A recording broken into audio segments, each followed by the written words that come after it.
Como todos sabemos, existe la realidad creada a cada segundo por el sistema.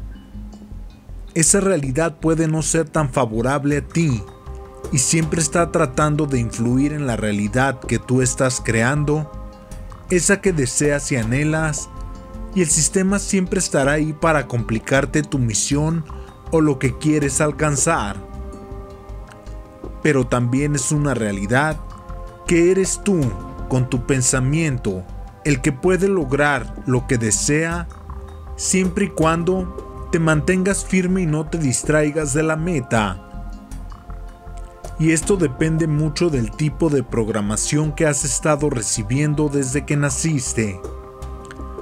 Tal vez para algunos esto no es claro y no pueden comprenderlo en su totalidad, pero a continuación verás un video que te mostrará de forma clara y sencilla cómo funciona nuestro consciente y nuestro subconsciente y cómo debemos trabajar tanto en los niños y la programación que les transmitimos, como en nosotros y cómo debemos actuar ante lo que queremos y deseamos aprender y alcanzar.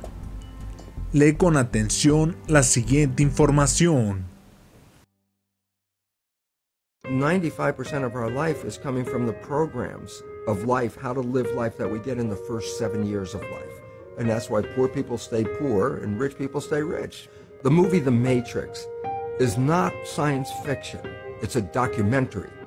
Every human, and this is a fact, every human first 7 years is download a hypnosis. The brain of a child under 7 is in a lower vibrational frequency. When you put wires on a person's head, you read electroencephalograph, reading brain activity. A child below 7 has a lower vibration than consciousness. It's called theta. Theta is imagination. Oh, that's how kids play a tea party with mud pies, but to them it's a real thing. A kid rides a broom, it's a horse. That's theta, imagination. Theta is also hypnosis. And the idea is this: before you can become conscious, if you don't have any programs, what are you going to be conscious of? So nature makes the first 7 years. What kind of programs are required to live on this planet? I say, how do you get them? Theta is hypnosis. You just watch. You watch your parents, you watch your siblings, and your community, because you have to learn how many 100,000 rules. Think about it. Just to be a functional member of a family and a functional member of a community, there are rules. Teach an infant these rules. I say, well, you don't have to. First 7 years, they observe it and just download it. Look, this is not new. I mean, there's the famous book, Rich Dad, Poor Dad. And basically said you come from a poor family and you could struggle your whole life and try to get rich, but you're not going to make it. And if you come from a rich family, you could be stupid your whole life and make it. Not because it was thinking, but it was unconscious behavior that was downloaded from rich families into kids, which is unconscious. So they're making the right moves unconsciously. If they engage their conscious mind, then they look stupid, but it's unconscious. And that's the same thing with poor people. Poor people have beliefs from the family. Oh, you can't make it, life's a struggle, things are hard, who do you think you are? And if that's the program you get, then 95% of the day you will sabotage yourself. And that's why poor people stay poor and rich people stay rich, because the program, 95% of our life, this is a fact, comes from those programs in the subconscious.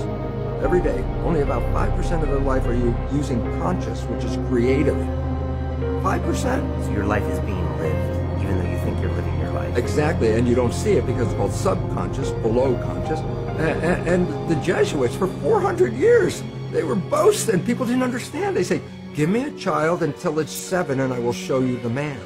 They've been saying that for 400 years because they knew 7 years was the program period. And 95% of your life after that will be whatever that program is. So you don't have to try and think about what happened. I just say, look at your life. The things you like that come into your life come in because you have a program that supports them. But anything you struggle with, work hard at, put a lot of effort into making it happen. Why you're working so hard? Inevitably, you have a program that doesn't support that conclusion and you're trying to override the program. So you don't need to do a lot of shrink and psychology stuff. You just look at your life and say, where am I struggling? Because wherever you're struggling, inevitably is a program in your subconscious that does not support that destination you've been looking for. The conscious mind is creative and can learn in any number of ways. Read a self-help book, go to a lecture, listen to this program, and conscious mind's going to get some awareness. And I go, yeah, but subconscious mind doesn't learn that way. I go, right, it doesn't. Subconscious mind learns in two fundamental ways naturally. Hypnosis, which is the first 7 years. And after age 7, how do you put new programs in? Repetition. Practice. You want to drive a car, you didn't learn how by just getting in the seat with the key in. You had to practice driving the car. You want to learn the alphabet. How many times did you go from A to Z? Try to go to A to Z before you can complete it. And once you completed it, you didn't have to go back and do it again. So 2 phases. You want to train the subconscious mind? Hypnosis, repetition. I like the last one because there's a new phrase that's bandied about called fake it till you make it. Meaning, if you're not a happy person, I say you want to be a happy person, then repeat all the time. I'm happy. I'm happy. You say, well, you don't look happy or anything. You say, no, who am I talking to? By repetition, I'm talking to subconscious. If subconscious gets, I am happy, and 95% of your life comes from that subconscious, there will be a point once the subconscious got, I am happy, you don't have to say it again. Okay. It'll be automatic. And that's why we see people do affirmations and gratitude journals and stuff, because if you do that daily...